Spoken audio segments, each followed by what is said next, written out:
Hello. Okay, so we are going to read Julius Caesar, Act 5, Scenes 4 and 5. We have read through scenes 1 through 3 in this battle scene in Philippi between the armies of Antony and Octavius and Brutus and Cassius. And so far, remember, things just went wrong in the last scene. And Cassius, who thought Titinius was being surrounded by enemy, went ahead and had Pindarus kill him, and that was not what happened. Titinius was surrounded by friends. Oopsie. And so then Titinius sees his dead body, and while they're going to tell Brutus that Cassius is dead, Titinius goes ahead and takes his life. So, wow, just really terrible, terrible situation there. Okay, so we are going to go ahead and look at scene 4. Scene 4, we have another call to arms, so they're about to start another battle. Brutus and Messala, young Cato, Lucilius, and Flavius.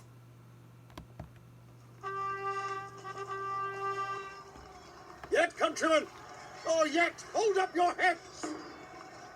What bastard doth not? Who will go with me? I will proclaim my name about the field. I am the son of Marcus Cato, ho! A foe to tyrants and my country's friend. I am the son of Marcus Cato, ho! And I am Brutus, Marcus Brutus, I. Brutus, my country's friend. Know me for Brutus. Ah! Oh, young and noble Cato, art thou down? Why now thou diest as bravely as Titinius, and mayst be honored, being Cato's son. Yield, or thou diest. Only I yield to die. There is so much that thou wilt kill me straight. Kill Brutus, and be honored in his death. We must not. A noble prisoner. Room ho! Tell Antony Brutus is ta'en. I'll tell the news. Here comes the general. Brutus is ta'en! Brutus is ta'en, my lord! Where is he? Okay, so Brutus actually left and, went to a safe place.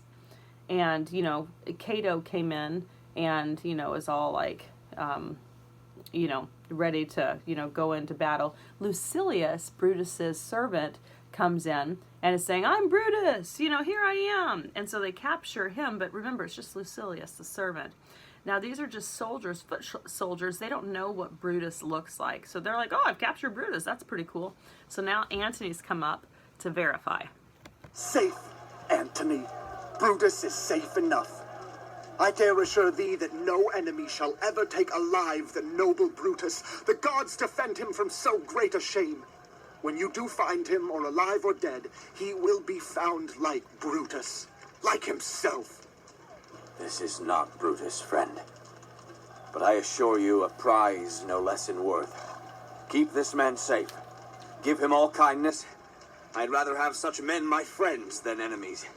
Go on, and see where Brutus be alive or dead, and bring us word unto Octavius' tent how everything is chanced.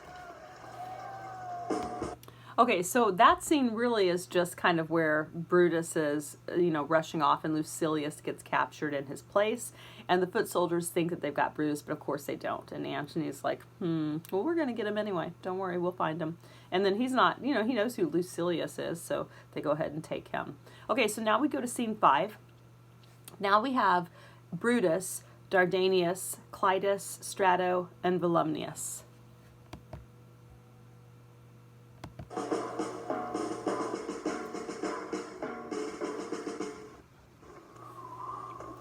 Come, poor remains of friends. Rest on this rock. Statilius showed the torchlight, but my lord, he came not back. He is or ta'en or slain. Sit thee down, Clitus. Slaying is the word. It is a deed in fashion. Hark thee, Clitus.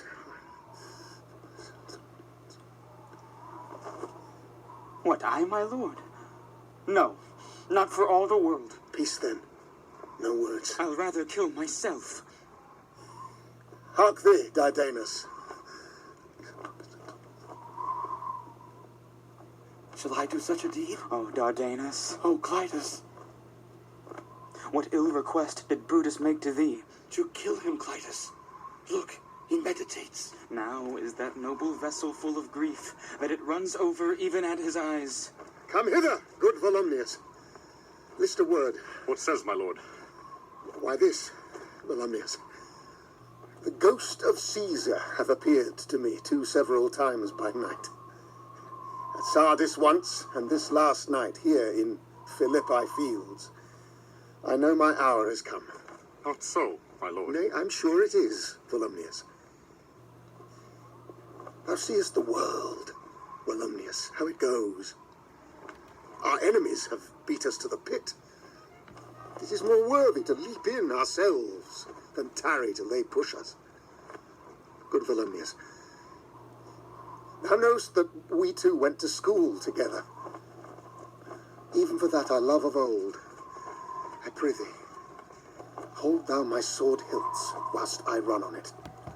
Okay, so basically it's gotten to a point in the battle where Brutus knows they're going to lose. Brutus also knows that because he's such a high-ranking senator, he would be captured and led through the streets of Rome in chains. And so he does not want, like, that to him is a fate worse than death. If you've heard that phrase, a fate worse than death. To him, that is a fate worse than death. To have to enter the city of Rome as the person who lost the battle. You know, here he did this thing that kind of went against his conscience. And he followed this idea of these conspirators, and this was a bad idea. It was a bad choice. And so at this point he sees what's going on, and he recognizes that he'd rather die than be led in bondage through the streets of Rome. So he's asking his different men, Clitus and then Dardanius, he's asking them like, hey, would you kill me? Remember, he doesn't think suicide is great. He doesn't think like, yeah, he just... you know, he has a bit of a personal feeling about that it's cowardly in some way. And they're all like, no, I can't. I love you, my lord. Like, I can't kill you. So now he's asking Volumnius if he will hold a sword and let him run onto it, which, you know, is still suicide, but it seems a bit more, I don't know, it's just maybe a bit of a step above the normal suicide. I don't know. Let's see what Volumnius says. That's not an office for a friend, my lord. Fly! Fly, my lord! There is no tarrying here! Farewell to you, and you, Volumnius. Strato, thou hast been all this while asleep. Farewell to thee too, Strato. Countrymen, my heart doth joy that yet in all my life I found no man but he was true to me. I shall have glory by this losing day more than Octavius and Mark Antony by this vile conquest shall attain unto. So fare you well at once. For Brutus' tongue hath almost ended his life's history. Night hangs upon mine eye. My bones would rest that have but labored to attain this hour. Fly, my lord! Fly! Hence, I will follow. I prithee, Strato, stay thou by thy lord. Thou art a fellow of a good respect. Thy life hath had some smatch of honour in it. Hold then my sword, and turn away thy face, while I do run upon it. Wilt thou, Strato? Give me your hand first. Fare you well, my lord. Farewell, good Strato.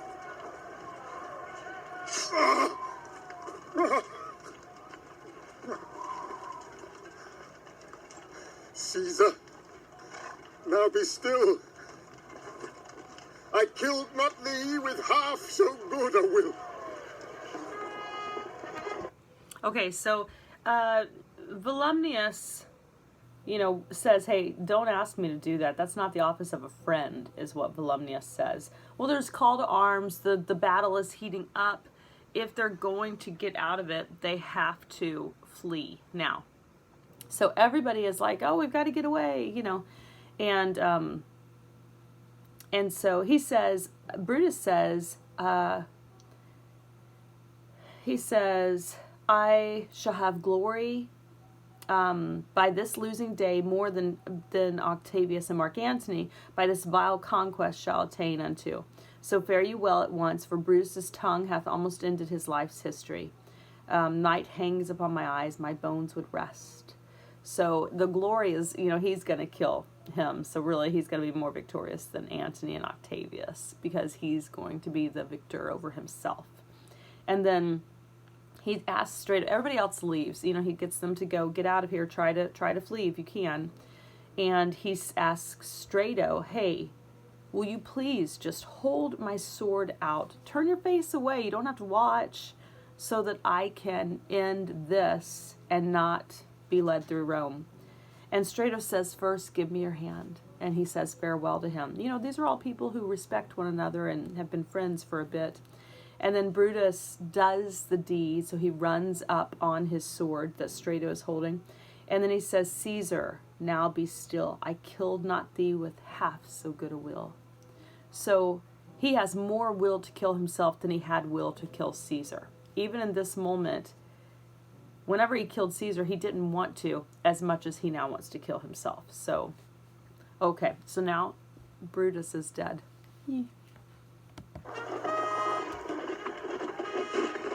What man is that? My master's man. Strato, where is thy master? Free from the bondage you are in, Messala. The conquerors can but make a fire of him, for Brutus only overcame himself, and no man else hath honor by his death. So Brutus should be found. I thank thee, Brutus, that thou hast proved Lucilia's saying true. All that served Brutus, I will entertain them. Fellow, wilt thou bestow thy time with me? Aye, if Messala will prefer me to you. Do so, good Messala. How died my master, Strato? I held the sword, and he did run on it. Octavius, then take him to follow thee, that did the latest service to my master. This was the noblest Roman of them all. All the conspirators, save only he, did that they did in envy of great Caesar. He only, in a general honest thought and common good to all, made one of them. His life was gentle, and the elements so mixed in him that nature might stand up and say to all the world, this was a man. According to his virtue, let us use him with all respect and rites of burial. Within my tent his bones tonight shall lie, most like a soldier, ordered honorably. So call the field to rest and let's away, to part the glories of this happy day.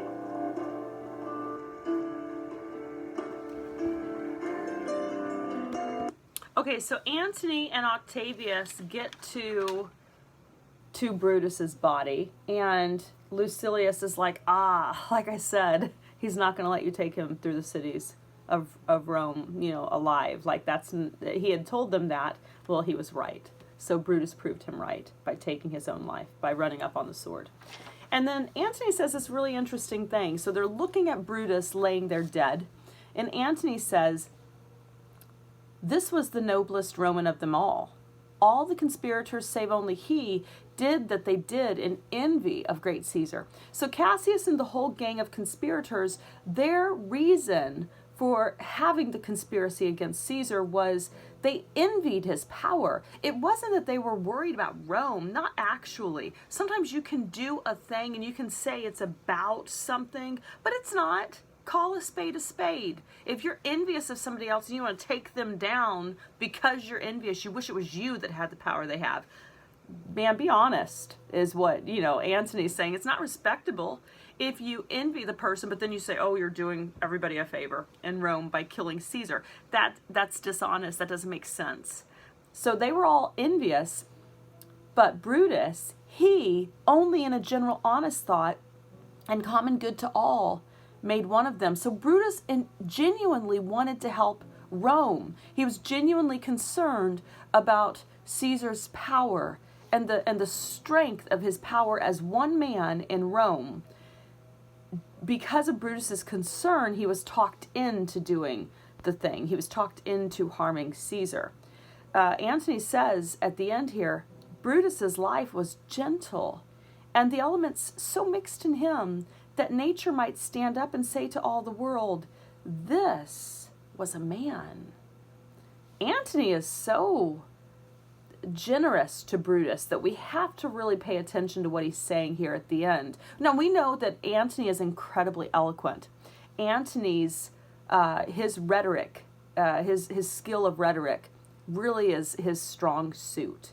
He is such a good speaker. He has just a way with words. Do you ever meet those people that they can just put something in the way they word things, the way that they just say the simplest of things, and suddenly it kind of puts everybody at ease. It was the perfect thing. It was exactly what you needed to hear. Well, that's Antony's gift. So Antony says Brutus was gentle, and he was what a real man looks like. So he says these wonderful things about him at the end. We have to take that into consideration, with Brutus. Yes, Brutus was swayed by Cassius, but Brutus had a great deal of honor in him, even though he did a terrible thing. And is it possible for good people to do terrible things?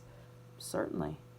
Octavius says, following Antony's lead, says, we'll keep his body in my tent tonight so that he can be buried honorably, as befits a noble Roman. And then, oh happy day, we won the battle. And that's the end of Julius Caesar.